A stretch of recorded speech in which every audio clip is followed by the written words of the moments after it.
ಎಲ್ಲರಿಗೂ ನಮಸ್ಕಾರ. ಇವತ್ತು ಒಂದು ವಿಶೇಷವಾದ ಸಂಚಿಕೆ.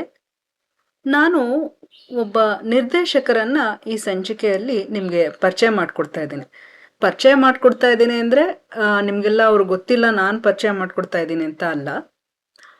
ಒಬ್ಬ ಯುವ ನಿರ್ದೇಶಕರನ್ನ ಕುರಿತು ನಾನಿಲ್ಲಿ ಮಾತಾಡ್ತಾ ಇದ್ದೀನಿ. ಚಿತ್ರ ನಿರ್ದೇಶಕರು, ಚಲನಚಿತ್ರ ನಿರ್ದೇಶಕರು, ದಕ್ಷಿಣ ಭಾರತದಲ್ಲಿ ಖ್ಯಾತಿವೆತ್ತ ಚಿತ್ರಗಳನ್ನು ನಿರ್ದೇಶನ ಮಾಡಿದವರು. ಇವರ ವಯಸ್ಸು ಕೇವಲ 94 ವರ್ಷ. ಈ 94ನೇ ವಯಸ್ಸಿನಲ್ಲಿ ಈ ನಿರ್ದೇಶಕರು ಇವಾಗ ಅವರ ಚಿತ್ರವನ್ನ ನಿರ್ದೇಶಿಸಿದ್ದಾರೆ. ನಿಮ್ಗೆಲ್ಲ ಗೊತ್ತಾಗಿರಬಹುದು, ಸಂಗೀತಂ ಶ್ರೀನಿವಾಸ ರಾವ್ ಭಾರತೀಯ ಚಲನಚಿತ್ರರಂಗದ ಅತ್ಯಂತ ಸೂಕ್ಷ್ಮ ಸಂವೇದನೆಯ ಚಿತ್ರಕಥೆಯನ್ನು ರಚನೆ ಮಾಡಿ ಚಲನಚಿತ್ರಗಳನ್ನು ನಿರ್ದೇಶನ ಮಾಡಿರುವಂತಹ ನಿರ್ದೇಶಕ. ನಾನು ಇವರ ಹೆಸರನ್ನ ಮೊದಲ ಬಾರಿಗೆ ಕೇಳಿದ್ದು ರೇಡಿಯೋದಲ್ಲಿ. ಆಕಾಶವಾಣಿಯನ್ನ ಕೇಳೋದು ನಮ್ಮ ಮನೆಯಲ್ಲಿ ನಿತ್ಯದ ಅಭ್ಯಾಸ ಆಗಿತ್ತು. ದಿನ ನಮ್ಮ ಮನೆಯಲ್ಲಿ ರೇಡಿಯೋ ಆನ್ ಮಾಡಿಟ್ಟಿರ್ತಾ ಇದ್ರು. ಚಿತ್ರಗೀತೆಗಳ ಕಾರ್ಯಕ್ರಮ ಬಂದಾಗ ಒಮ್ಮೆ ಭಾಗ್ಯದ ಲಕ್ಷ್ಮೀ ಬಾರಮ್ಮ ಅನೌನ್ಸ್ ಮಾಡಿದ್ರು. ಚಿತ್ರ ಭಾಗ್ಯದ ಲಕ್ಷ್ಮೀ ಬಾರಮ್ಮ, ಗಾಯನ ಡಾಕ್ಟರ್ ರಾಜ್ಕುಮಾರ್, ಸಾಹಿತ್ಯ ಚಿ ಉದಯಶಂಕರ್, ಸಂಗೀತಂ ಶ್ರೀನಿವಾಸ ರಾವ್ ಅಂತ ಹೇಳಿ. ನನಗೆ ಒಂದು ಕನ್ಫ್ಯೂಷನ್ ಸ್ಟಾರ್ಟ್ ಆಯಿತು. ರೇಡಿಯೋದವ್ರು ತಪ್ಪು ಅನೌನ್ಸ್ ಮಾಡಿಬಿಟ್ರು, ಸಂಗೀತಂ ಶ್ರೀನಿವಾಸ ರಾವ್ ಆಗಿರ್ಲಿಕ್ಕಿಲ್ಲ, ಅದು ಸಂಗೀತಂ ಶ್ರೀನಿವಾಸ ರಾವ್, ಅದು ಸಂಗೀತ ಕೊಟ್ಟಿರೋರಲ್ವ, ಸಂಗೀತಂ ಶ್ರೀನಿವಾಸ ರಾವ್ ಇರಬೇಕು, ತಪ್ಪು ಹೇಳಿಬಿಟ್ರು ಅಂತ. ಅದೇ ಒಂದು ತಪ್ಪು ಕಲ್ಪನೆ ನಂಗೆ ತುಂಬ ದಿನಗಳ ಕಾಲ ಇತ್ತು ಸಹ. ನಾನು ಒಂದು 7-8ನೇ ಕ್ಲಾಸಿಗೆ ಬಂದಾಗ ಫಸ್ಟ್ ಟೈಮ್ ಭಾಗ್ಯದ ಲಕ್ಷ್ಮೀ ಬಾರಮ್ಮ ಚಿತ್ರವನ್ನು ನೋಡಿದಾಗ ಅವಾಗ ಗೊತ್ತಾಯಿತು ಇವರು ಸಂಗೀತಂ ಶ್ರೀನಿವಾಸ ರಾವ್ ಇದೇ ಸರಿಯಾದ ಹೆಸರು, ಸಂಗೀತಂ ಅಲ್ಲ ಅಂತ ಹೇಳಿ. ಆಮೇಲಿನಿಂದ ನಾನು ರಾಜ್ಕುಮಾರ್ ಅವರ ಅನೇಕ ಚಿತ್ರಗಳನ್ನ ನೋಡ್ತಾ ಬಂದಾಗ ಭಾಗ್ಯದ ಲಕ್ಷ್ಮೀ ಬಾರಮ್ಮ, ಹಾಲು ಜೇನು, ಚಲಿಸುವ ಮೋಡಗಳು, 2 ನಕ್ಷತ್ರಗಳು, ಇದೆಲ್ಲ ಚಿತ್ರಗಳ ನಿರ್ದೇಶಕರು ಇವರೇ ಅಂತ ಹೇಳಿ ನನಗೆ ನಂತರ ಗೊತ್ತಾಯಿತು. ಮುಂಚೆ ಕೂಡ ಕೆಲವು ಚಿತ್ರಗಳನ್ನ ನೋಡಿದ್ರು ಸಹ ನಿರ್ದೇಶಕರು ಇವರು ಅಂತ ಹೇಳಿ ನನಗೆ ಗೊತ್ತಿರಲಿಲ್ಲ. ಇಂತಹ ವಿಶಿಷ್ಟ ಹೆಸರಿನಲ್ಲೇ ವಿಶೇಷತೆಯನ್ನು ಹೊಂದಿರುವಂತಹ ನಿರ್ದೇಶಕ ಅಂತ ಹೇಳಬಹುದು. ಇಂತಹ ದಿಗ್ದರ್ಶಕ ಸಂಗೀತಂ ಅವರು ತಮ್ಮ 94ನೇ ವಯಸ್ಸಿನಲ್ಲಿ ನಿರ್ದೇಶಿಸಿದಂತಹ ಅವರ 61ನೆಯ ಚಿತ್ರ ಸಿಂಗ್ ಗೀತಂ.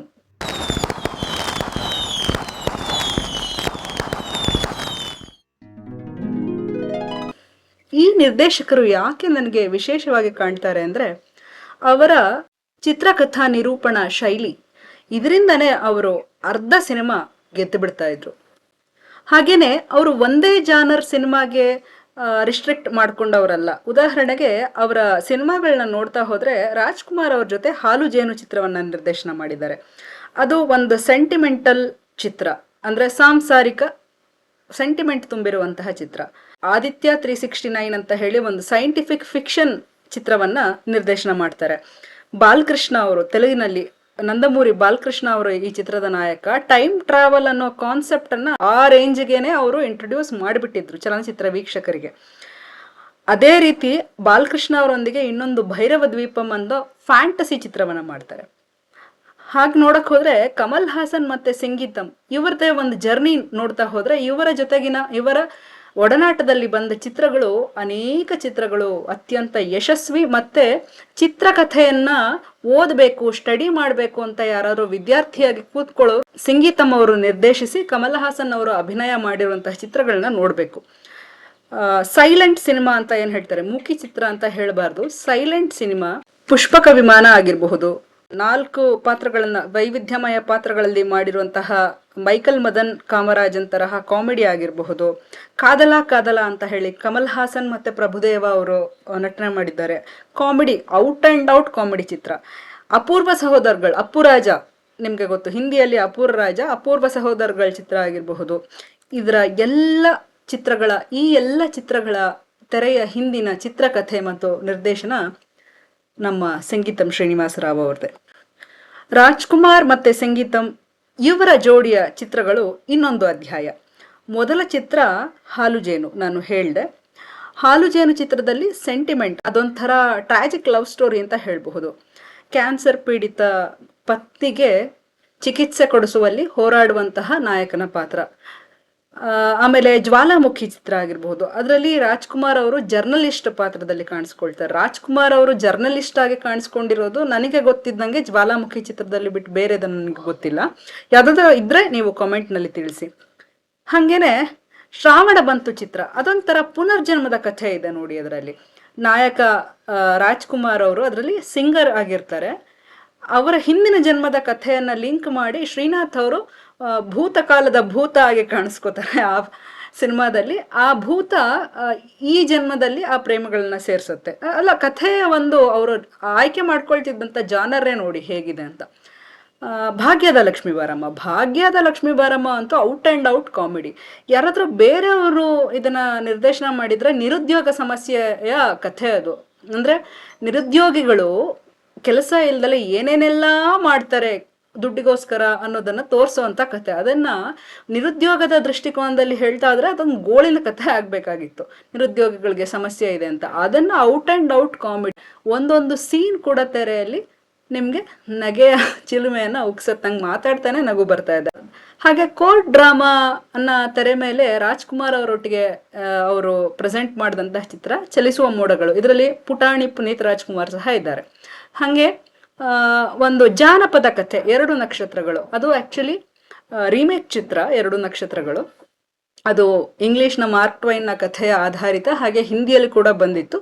ಅದನ್ನ ಕನ್ನಡಕ್ಕೆ ಅಚ್ಚುಕಟ್ಟಾಗಿ ಒಂದು ಜಾನಪದ ಚಿತ್ರವಾಗಿ ಕಾಣುವಂತೆ ಅವರು ರೀಮೇಕ್ ಮಾಡಿದ್ದಾರೆ. ಎಷ್ಟು ಚೆನ್ನಾಗಿದೆ 2 ನಕ್ಷತ್ರಗಳು ಕೂಡ. ಹಾಗೆ ರಾಜ್ಕುಮಾರ್ ಅವರ 200ನೇ ಚಿತ್ರ ದೇವತಾ ಮನುಷ್ಯ, ಅದನ್ನ ಕೂಡ ಸಂಗೀತಮ್ಮ ಅವರೇ ನಿರ್ದೇಶನ ಮಾಡಿದ್ದು. ಇನ್ನೊಂದು ಮುಖ್ಯವಾದ ಅಂಶ ಗಮನಿಸ್ಬೇಕು ಏನು ಅಂದ್ರೆ, ರಾಜ್ಕುಮಾರ್ ಅವ್ರಿಗೆ ಸಂಗೀತಮ್ಮ ಅವರ ನಿರ್ದೇಶನ ಕೆಲಸದಲ್ಲಿ ಅವ್ರಿಗಿರುವ ಗಟ್ಟಿತನ ಎಷ್ಟು ಇಷ್ಟ ಆಗಿತ್ತು ಅಂದ್ರೆ, ಅವರ ಮನೆಯ ಮೈಲಿಗಲ್ಲು ಚಿತ್ರಗಳಿಗೆಲ್ಲ ಸಂಗೀತಮ್ಮ ಅವ್ರನ್ನೇ ಅವರು ನಿರ್ದೇಶಕರನ್ನಾಗಿ ಆಯ್ಕೆ ಮಾಡ್ಕೊಳ್ತಾ ಇದ್ರು. ಉದಾಹರಣೆಗೆ ರಾಜ್ಕುಮಾರ್ ಅವರ 200ನೇ ಚಿತ್ರ, ಅದು 200th ಮೂವಿ ಅನ್ನೋದು ಒಂದು ಮೈಲ್ ಸ್ಟೋನ್, ದೇವತಾ ಮನುಷ್ಯ.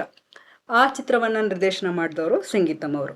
ಹಾಗೆ ಶಿವರಾಜ್ ಕುಮಾರ್ ಅವ್ರನ್ನ ಅವರು ಪ್ರಥಮ ಬಾರಿಗೆ ತೆರೆಯ ಮೇಲೆ ನಾಯಕನಾಗಿ ಕಾಣಿಸ್ಬೇಕು ಅಂತ ಹೊರಟಾಗ ಅವರು ಚಿತ್ರಕಥೆ ನಿರ್ದೇಶನಕ್ಕೆ ಆಯ್ಕೆ ಮಾಡ್ಕೊಂಡಂತಹ ವ್ಯಕ್ತಿ ಸಂಗೀತಂ ಶ್ರೀನಿವಾಸರವರು.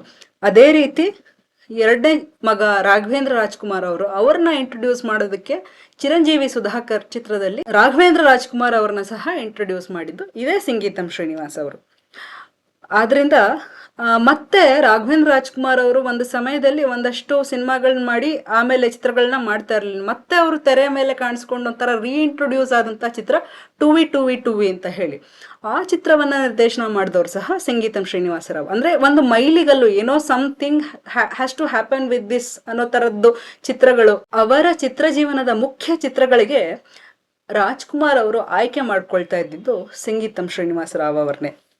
ಹಾಗೆ ಇನ್ನೊಂದು ಖ್ಯಾತಿ ಏನು ಅಂದ್ರೆ, ರಾಜ್ಕುಮಾರ್ ಅವರ ಮನೆಯ ಎಲ್ಲಾ ನಾಯಕ ನಟರು, ರಾಜ್ಕುಮಾರ್ ಅವರು, ಶಿವರಾಜ್ ಕುಮಾರ್ ಅವರು, ರಾಘವೇಂದ್ರ ರಾಜ್ಕುಮಾರ್ ಅವರು, ಹಾಗೆ ಪುನೀತ್ ರಾಜ್ಕುಮಾರ್ ಅವರು, ಎಲ್ಲರನ್ನೂ ಕೂಡ ಇವರು ನಿರ್ದೇಶನ ಮಾಡಿದ್ದಾರೆ. ಪುನೀತ್ ರಾಜ್ಕುಮಾರ್ ಅವ್ರಿಗೆ ನಾಯಕನಾದ್ಮೇಲೆ ಯಾವುದೇ ಚಿತ್ರವನ್ನ ಇವರು ನಿರ್ದೇಶನ ಮಾಡಿಲ್ಲ. ಆದ್ರೆ ಬಾಲನಟನಾಗಿ ಚಲಿಸುವ ಮೋಡಗಳು, 2 ನಕ್ಷತ್ರಗಳು, ಈ ಎಲ್ಲ ಚಿತ್ರಗಳಲ್ಲಿ ನಿರ್ದೇಶನ ಮಾಡಿದ್ದಾರೆ. ಹಾಗೆ ಇನ್ನೊಂದು ಹೆಚ್ಚುಗಾರಿಕೆ ಏನು ಈ ನಿರ್ದೇಶಕರದು ಅಂದ್ರೆ, ಇವರಲ್ಲಿ ಇದ್ದಂತಹ ಸಂಗೀತ ಜ್ಞಾನ. ನನಗೆ ಗೊತ್ತಿರುವ ಹಾಗೆ ಭಾಗ್ಯದ ಲಕ್ಷ್ಮೀ ಬಾರಮ್ಮ ಚಿತ್ರ ಮತ್ತೆ ಸಂಯುಕ್ತ ಚಿತ್ರ, ಶಿವರಾಜ್ ಕುಮಾರ್ ಅವರ ಚಿತ್ರ, ಈ 2 ಚಿತ್ರಗಳಿಗೆ ಸಂಗೀತ ನಿರ್ದೇಶನ ಮಾಡಿದವರು ಸಹ ಸಂಗೀತಂ ಅವರೇ.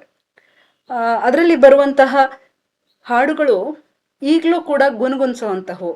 ಭಾಗ್ಯದ ಲಕ್ಷ್ಮೀ ಬಾರಮ್ಮದಲ್ಲಿ ಯಾವ ಕವಿಯು ಬರೆಯಲಾರ ಒಲವಿನಿಂದ ಕಣ್ಣೋಟದಿಂದ ಹೃದಯದ ನೀ ಬರೆದ ಈ ಪ್ರೇಮ ಗೀತೆಯ, ಈ ಹಾಡು ನೋಡಿ ಈಗಲೂ ಸಹ ಜನಪ್ರಿಯವಾಗಿದೆ.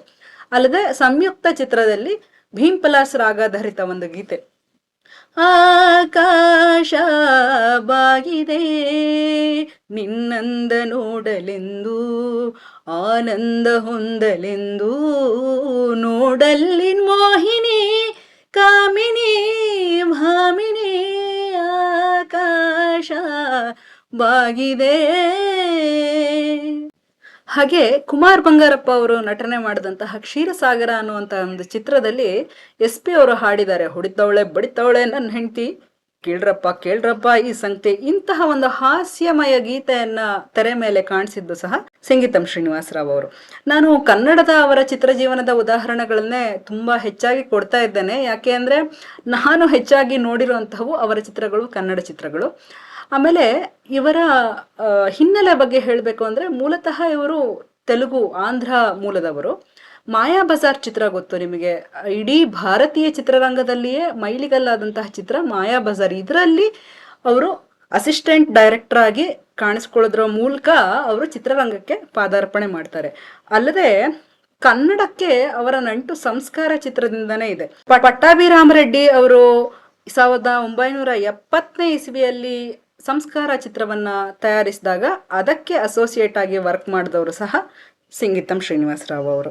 ಸೊ 1970ನೇ ಇಸವಿಯಿಂದನೇ ಇವರ ಕನ್ನಡ ಚಿತ್ರರಂಗದ ನಂಟು ಶುರುವಾಗಿದೆ. ಹಾಲು ಜೇನು ಚಿತ್ರದಲ್ಲಿ ರಾಜ್ಕುಮಾರ್ ಅವರ ಚಿತ್ರವನ್ನ ನಿರ್ದೇಶನ ಮಾಡೋದ್ರ ಮುಖಾಂತರ ಕನ್ನಡ ಚಿತ್ರರಂಗದಲ್ಲಿ ಒಬ್ಬ ಫುಲ್ ಫ್ಲೆಡ್ಜ್ ಡೈರೆಕ್ಟರ್ ಆಗಿ ಅನೇಕ ಯಶಸ್ವಿ ಚಿತ್ರಗಳನ್ನ ಕೊಟ್ಟಿದ್ದಾರೆ.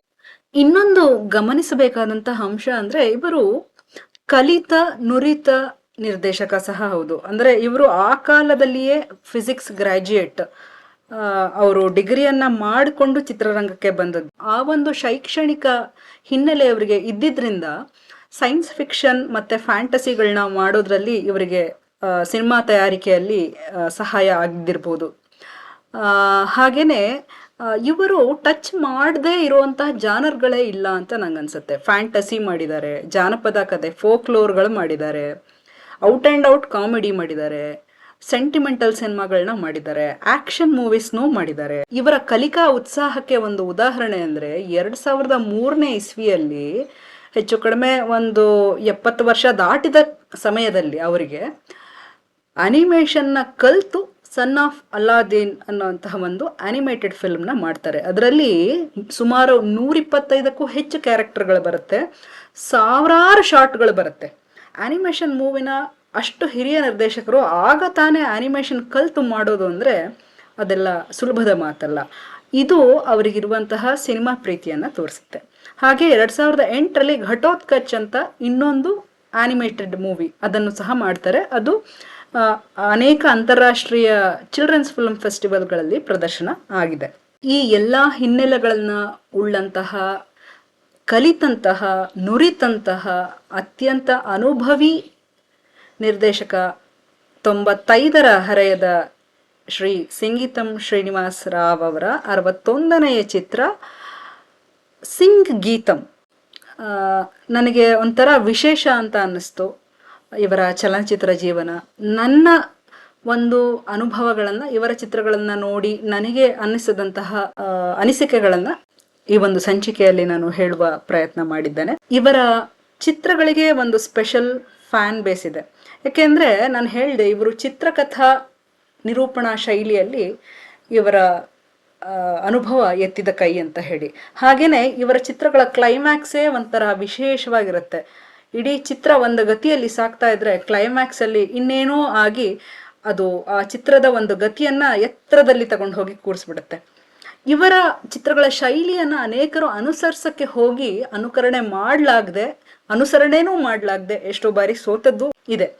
ಇಂತಹ ಒಬ್ಬ ಅತ್ಯಂತ ಹಿರಿಯ ಅನುಭವಿ ನಿರ್ದೇಶಕರ 61ನೇ ಚಿತ್ರ ಈಗ ಬಿಡುಗಡೆ ಆಗಿದೆ.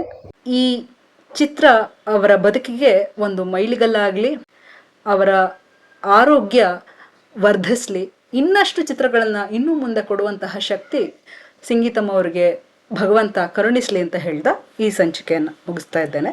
ನಮಸ್ಕಾರ.